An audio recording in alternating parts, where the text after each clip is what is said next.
regular TV. What we're doing here, conversation, community work, because none of us have to be here. None of us have to be doing this, but we're here. We're doing it. So.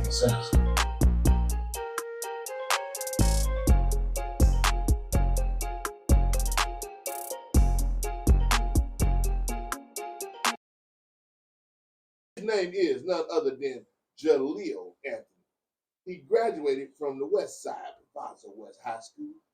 He had served as student council president while he was there. He also was awarded the Leon S. Brown Outstanding Youth Award in 2019.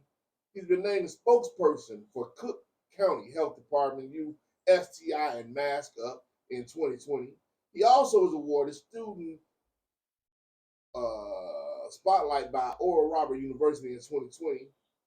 He is also, I'm talking about goddamn, he is also the chair for the Young Democrats of Proviso from 2022 to present, and he was also the field supervisor for none other than our governor, your governor, my governor, J.B.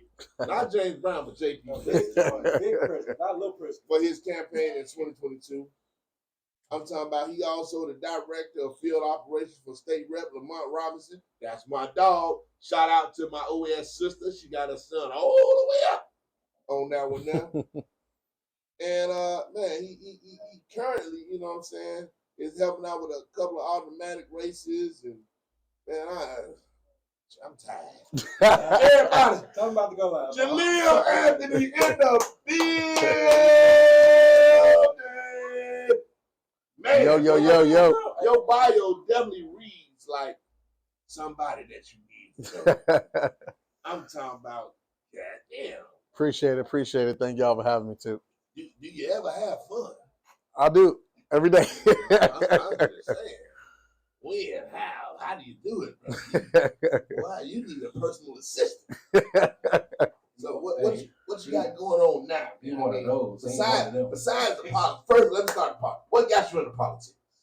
The truth of the matter is, politics-wise, it was when I went to high school, just seeing a difference in my community and seeing the difference that I could have on the legislation part of things. So since really it was Obama, like 2008, it was like seeing a black man become president was like, oh, I could be that too. Like I could be the most powerful man in America, in the world, really. And that's kind of what really inspired me and exposed me to different more in life. So from that point, life, like every school I went to, like student council. And then from that point, it was like, okay, how do I take this from being like a student thing into like a real life, helping my community type of thing. Yeah. Facts. Okay.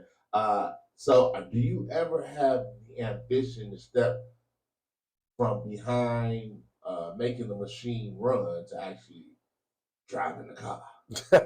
I've thought about it. Yeah. I won't say too much, but I ain't gonna rock about it. You know what I'm saying? I've definitely thought about it though. It's a thought. I had to ask. Okay, so being that you are very much so intertwined all the way from high school to now, what do you think that the youth that are showing a natural ASS like what do you think the youth need to curtail, prevent, stop what they're doing right now on the bad side, in your opinion? Yeah, so I had a conversation with a lot of community leaders, and like you saw what happened downtown, right? Right. But if you look back in history, that's not the first time that's happened, right? Like I literally, that day that it happened, I saw a video, like it said 4 years ago in my memories of the same thing that happened, right? I think there's only one real solution. Like there's so many activities, so many resources, they built so many centers across the city at this point. Like the resources are there. At this point, it's more like we got to hold parents accountable, right? These kids aren't running loose because, the mom said go run loose. They're running loose because nobody's supervising them or giving them other things to be doing at the time. You feel me? So what I recommended, it's not a people's favorite, but I was like, man, you need to get a bunch of CTA buses, turn them on the highest the code can go. And when these kids get to acting the way they're acting, you put them on these buses and you make their parents come. They pay a ticket, and eventually, now that the parents having to get involved, now it's like, okay, I'm having to either leave work, I'm having to either get up from what I'm doing to actually get involved with my child now.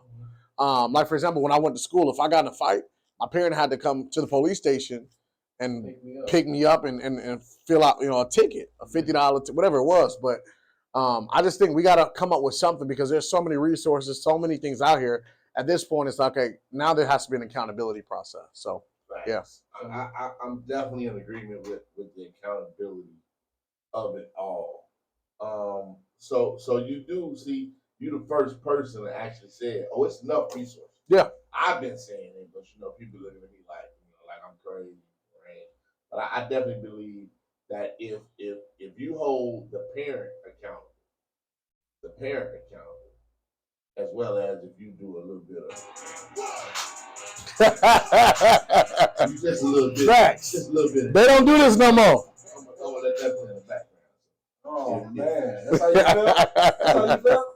Hey, I grew up getting 3 whoopings a day, so I know they work. And you'll never find me in the streets. Right. The extension cord still works.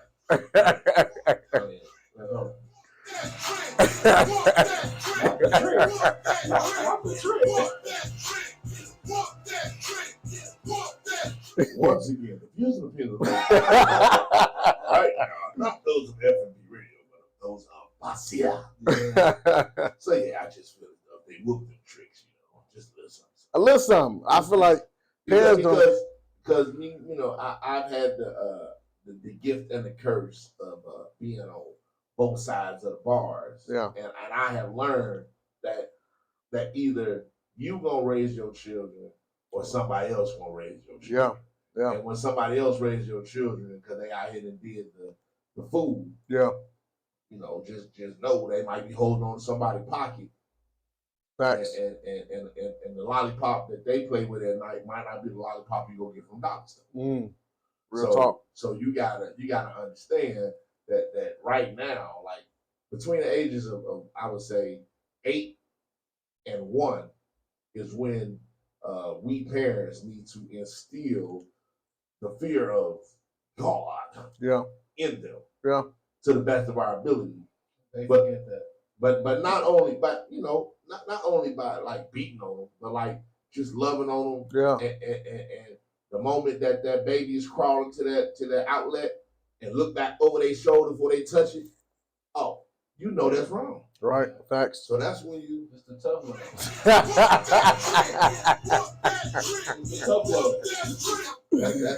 Facts. Because they wouldn't look over their shoulder. Right. If they didn't think something was wrong. Right. And I used to be scared. Like they knew. I used to be scared to now I feel like nowadays kids will do something that I call my parents for you. You be like these kids nowadays. I could do something outside and my neighbor would see it and they're with me because of the ideal of it takes a village, like a real community, Nowadays it's like you can't even look at somebody else's child. You know what I'm saying? Cause the moment you say we say something to him, here comes the mama coddling. Got the breast in one hand and a 45 in the other. She's gonna put the breast in his mouth and a 45 she's gonna use on me and you for telling him he can't be doing that. You know what I'm saying? That's why we gotta make sure we keep the fathers in house. Yep. You know Facts. Facts. It's so crazy, man. But the other side of that coin, I feel as though I'm gonna take it back to the old school saying. Time to show you bitches who you fucking with. That's a name, and I came up in the place, and I own my chest, got me busting at you limit. All right, so I had to take that small little break. So what I mean by that, by showing them who you effing with, is that we as men, black men especially, in my opinion, we have to stand for something because we don't stand for something, we'll fall for anything. So with that being said, it's like I hate to say it, but we got to be willing to sacrifice everything, our lives, for our futures. I feel like our community has lost the structure of family structure, like our core values. Like I look at other communities, they've adopted what we used to have. Like if you look at the Hispanic culture now, it's education, it's career, family, future. I heard something about like 3 weeks ago now, maybe a month, and we actually talked about it on the show, me and E did, and it was like they were numbering the most successful nationalities slash cultures. So the number one most successful in America is the Indian culture. Like not the Native American Indian, right? But Indian, yeah. And that's because they actually, and they had people calling in, and they actually know like where their kid is. Like they know, oh, it's 3:30. He should be on the bus. She should be on the bus coming home, or they in practice, or they in some sport or something. Right. Whereas your average African American, I hate calling us black. Black is a color. That's not a nationality. But the average African American, when you say it's 3:30, where your child at? First of all, the mother and or the father is at work. Yeah. So we don't know where they're at. Right. Or the child has like over time, you the parent have slacked off of checking up on them. Like they got a cell phone, a $915 cell phone. They want to answer the damn phone if you call them. My phone on do not disturb. You know what I'm saying? Fact. But every time you see them, they on the phone with their friend or TikTok and shit. You know right. But so that's number one. Then the number two behind them was the Oriental, Japanese, Chinese. They were like number two behind the Indians. And like the African Americans, we was like just so far down the list, they didn't say what was. Because like he said, we've gotten away from our core. Yeah. Like, I'll be 50 this year. I know I don't look like it. I know I'm not. But you know, I remember like my grandmother and grandfather, I still have uncles and aunties that lived with them that was grown. Yeah. But it was like that was normal. Yeah. They had the big apartments that like took up one whole side of the building on the third floor, on the second floor, and then it'd be like 4-5 bedrooms. You know what I'm saying? And everybody lived there.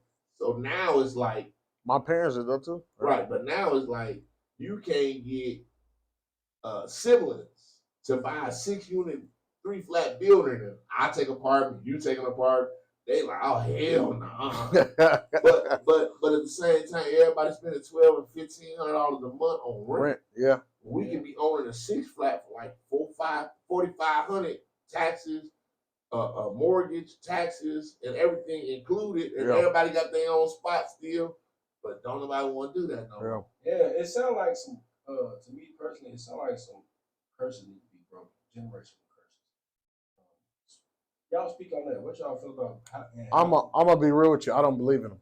Nah, I don't believe in generational curses because to me it's an excuse. Yeah, it's an excuse to say because my mama was broke, I'm gonna be broke, and because I'm gonna be broke, my kids gonna be broke unless it take for me to become rich. Like we gotta stop with this whole savior mentality. I feel like we've been doing it for decades. Like, oh, I gotta be the one to save my family. I gotta be the one to like other communities do. They work together. Yeah. We kind of adopted this whole I gotta get my own money, move out at 18. Let me go get this money. Let me go get this bread. Let me have these kids. And now we in a problem where we got moms raising kids and they okay with raising them by themselves. Like, I don't need no man. I don't need it. Like, I got this. I was having a conversation with a young lady. She said the same thing to me. I was like, what? Like I want to be able to have it on my own. That's cool. But, you know, that goes so in depth of like, we just have to get back, like you said, the fear of God, but also morality has to come back. Like structure has to come back. Like we so far gone, it's literally going to take like a massive movement of people in general to be like, okay, this is no longer what we want anymore. I think the only way that's going to happen is if all shit happens. To the point that we actually like back in a corner where I gotta stop fighting you because you got on a different color. I gotta stop hating on you because you ride better than me. Yeah. I gotta stop not liking you because you can play sports better than me. Yeah. It's gonna take a real effed up situation where we know, bro, we gotta depend on each other. Because right now we ain't gotta depend on each other. Screw dude. I don't fuck with dude. Right. Dude a dope fan. Oh man, dude ain't no shit. That's just the way we are. So until we can get back to we need each other, like I hate to say it, but back when the rioting was going on, in the 70s and 80s, even though there was those that followed the Nation of Islam, and there were those that followed Christianity under the guidance of Martin Luther King, we still was together. You're right, facts. Nah. You know what I'm saying? Even though the denomination, due to quote unquote religion, the line was there, but we still, because the police was beating on us and the slumlords, we couldn't do nothing about. You know what I'm saying? Right. About how we was getting treated due to our nationality. We had to come together. Yeah. But it's like we was given this with the right hand, while the left hand was taking this away from us at the same time. Yeah. And I can't blame nobody but us as a people. I think about like even the early 2000s, like I'm just go back to even something practical though. I remember when it came down to killing, like kids and women were off limits. Man. Now, every time I look up, I'm looking at a 9-year-old, 5-year-old, 6-year-old, 7-year-old kid killed, and women, young women. Now it's like, it's just, there's no structure, there's no order. It just seems like everybody doing whatever they want to do now. And I guess that's the part that I don't want to say scary, but that's why I'm doing what I'm doing. Hopefully that we can be an inspiration to the city to be like, y'all, we more than what they saying we are. You're going to find somebody that ain't African American. Yep, running the shop. Yep. Running a restaurant, a beauty supply, gas station, a car wash, a gas station, a supermarket, McDonald's. Come on, man. Yeah.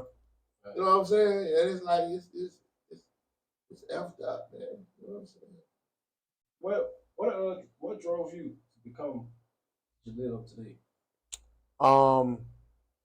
What drove me to become who I am today was simply, I'll be honest, it was the ideal of seeing, like, I know what it was to already be who I was. You know what I mean? It's like, if I already see who I am and where it's guided me, I had a understanding that I had to become somebody else to be who I wanted to be. That makes sense? Like, I heard this story about this lady, she owned a pet snake, right? And the snake, like, it was like after 10 years, it just like was small. And she take it to the doctor, like, why my snake won't grow and da-da-da-da. And they're like, because of the cage you got it in. Like, they need to be in a bigger cage and it'll grow bigger, right? So with that mentality got me thinking, like, we have to clearly get to a place where we have to expand our minds. So we as people, like, I believe our belief level will expand bigger before we even fully expand, if that makes sense. So it's like, I have to believe before I even see it, which is crazy, but it's only crazy until it happens. But big facts. Yeah. So we talked about the politics, we talked about the kids. I believe the children. Let them well. That was a song. But on the real, on the other side, this is what I really do. From the gutter, pimp tight slash Facts. So outside of politics now, what else you got going on? Yeah, so outside of politics, I'll start that avenue and then I'll go down the other one. Outside of politics, I do media. I own a marketing agency company. So we help people build their brands and really produce what they want to produce. So we do documentary work. We do all types of work, helping people really build their brand, build their story. And then recently, the thing that I'm working on now, which I believe is going to be a huge influence to the city, is Chicago Awards. Chicago Awards is going to be what I truly believe. It's going to be the difference maker in the city. Chicago Awards was founded by me and a friend named Antoine. Funny enough, we actually met through a nonprofit I own. So I own a nonprofit called Your Dreams Matter, and through Your Dreams Matter, I did this event where a bunch of artists can come out and people can get their pictures taken for free.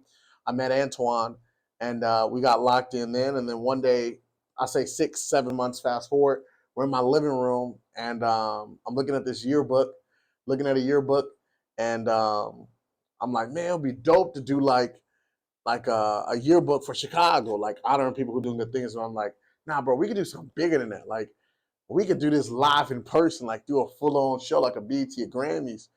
And we like, all right, let's go trademark LLC, Instagram, hashtag, everything before we even push all this stuff out. So we instantly went and did all that stuff. We put some stuff out on the internet, and before we knew it, boom, like it just blew up. And so now we're in the process of really making Chicago Awards one of the biggest things in our giving back in a way to Chicago. So there's so much under the umbrella of what Chicago Awards is and what will be, but that's where we're at right now. Yeah. Man, that's gonna be dope. So y'all gonna be honoring or awarding to so we got like we got 25 artists. different awards. 20, I know, like, so the show's like doors open at 4:00. Doors open at 4. Red carpet starts at 4. Show starts actually at 6:00. And we have 25 different awards that we're giving away. So from Entrepreneur of the Year to Hairstylist of the Year, Barber of the Year, Facebook Comedian of the Year, Podcast of the Year, Radio of the Year. I mean, the list goes on and on and on. And so, and then we do have some honorary awards that we're giving away too. So we'll be announcing the honorary awards that we're giving away to people that we felt. And we have a board of directors too who approve everything we do as well. So we don't get to pick who wins. The public does. So people got to nominate who they wanted to be. And nominations don't close till June 1st, by the way. So people can still go nominate. And then voting starts when we announce all the nominees June 4th. And then come August 1st is when voting opens and people can actually vote on who they believe. So, yeah. Well, if you would like to have that aired on BBE TV, which actually streams on the Roku platform, you need to have your Roku device and or Roku TV, or go to bold and beautiful ENT.com. Facts. Then let's talk off there. We can film it.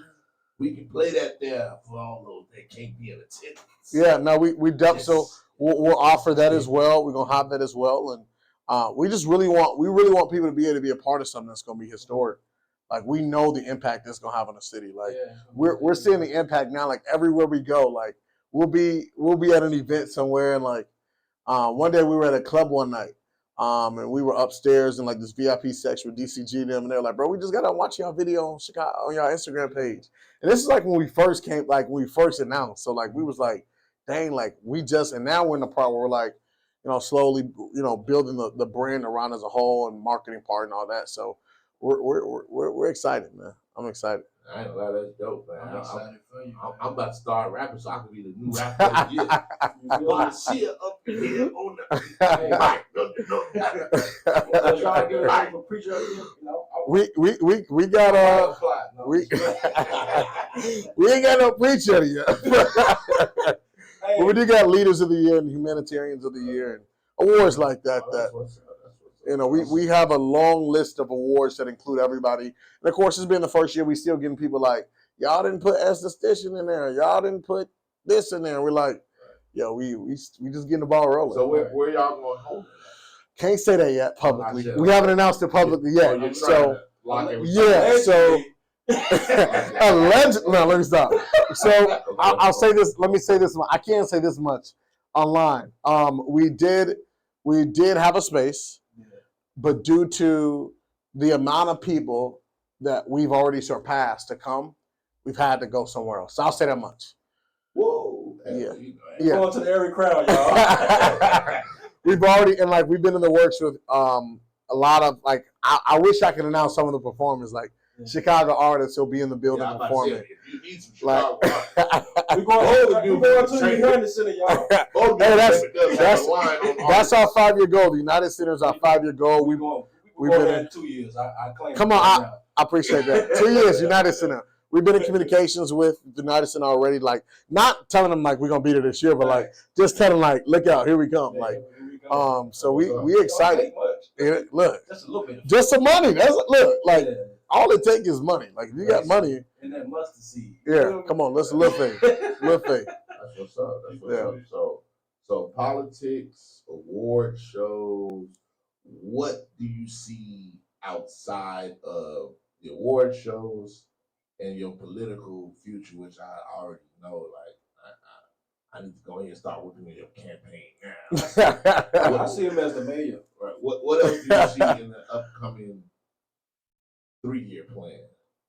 Yeah, so for sure. So Chicago Awards is really just like an umbrella to so much more, right? So I knew it was going to take a vehicle to kind of open the doors for a lot more than I really want to do. So my whole goal is to produce a live show like your Windy City, but I want to produce a show where we just really give like whether we go live once a week, where on air where we're like highlighting people in the city who are making a difference. Like, that's my big goal, is to have our own show where we're literally showing on a weekly basis or daily basis, whatever that might be. People give, just highlighting the city. So, and then hosting big events. So we've already hosted a few events. We had a brunch. It was called Bosses and Brunch event. We do Airbnb events, which is like B&B and business events where we travel to different states with a bunch of strangers, and we kind of like all kind of collab and come up with ideas. And I haven't even announced this publicly, but I can do it here. I'm even going to have a conference too coming up too. A conference for entrepreneurs and people who want to get to the next point in their purpose. So it's so much more to like a prom. You better get Chicago Awards and come to your prom. That's for my graduates of 2020 who didn't get their prom. This your opportunity to come and come kill it. So it's Met Gala theme too. So it's like I'm probably gonna I'm coming in walking on water. Like Jesus. Coming in like that. Yeah.